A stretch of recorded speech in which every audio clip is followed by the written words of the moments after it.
a Florida man murdered his roommate, he consulted with Siri on iPhone to figure out where he should dump the body. And that's how authorities figured out that he's probably the one who killed his roommate. Now, the person in question is a man by the name of Pedro Bravo, and he got into a little bit of an argument with his roommate, Christian Aguilar, over his ex-girlfriend. Apparently, Aguilar was having relations with her, and they exchanged words. At that point, they were in a car, they had a physical altercation, and Pedro Bravo is admitting that he was punching Christian several times in the face and then just kind of left him on the side of the road. When police questioned him, he was like, I don't know if he was alive or dead.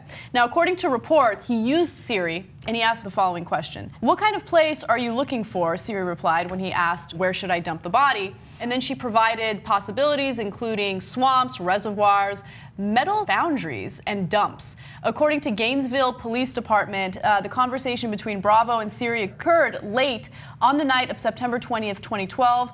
Early the next morning, his iPhone's flashlight function was used for almost half an hour, which of course indicates that he used the flashlight to see while he was trying to dump the body. Later, the body was found in a wooded area.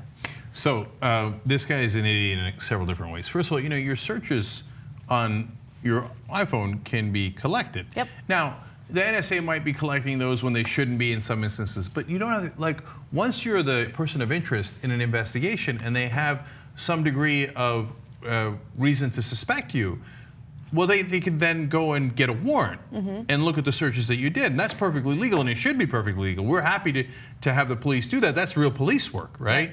So you idiot, of course they can search for not only your Google searches, but if you ask Siri. And this moron goes to Siri and says, Siri, I need to hide my roommate. Where should I dump the body? Oh, go. It reminds me of the story. It was a really tragic story earlier this year where a man left his child in the car for a very long time, and the child died because of extreme heat. And prior to doing so, he Googled how long can an animal survive in a car, right? In a hot car, yeah. In a hot car. You guys are, thank God these criminals are so stupid. So, okay, now, other things. First of all, Siri, this is the best she's ever done. No, but why is she Siri gave pretty good advice. Why is Siri giving him advice? That's kind of incredible. I think Siri should probably face some charges. Yeah. She's an accomplice. The only thing is somebody won't make that argument. She's not a real person. Okay, because remember the guy who sued Google because the Google search came out in a way that he didn't like. Right, the autocomplete. The autocomplete. Anyway, whenever I ask Siri, I don't know, I don't get this specific an answer. Apparently, she knows what she's doing in this regard. Okay, now the second part of how stupid he is he says to the cops, apparently what he actually did was not punch him at all. He poisoned him. Yes. And then strangled him and then dumped his body. Yeah. Okay, so that's worse, of course, because that means it's premeditated and then you can get a bigger punishment for that.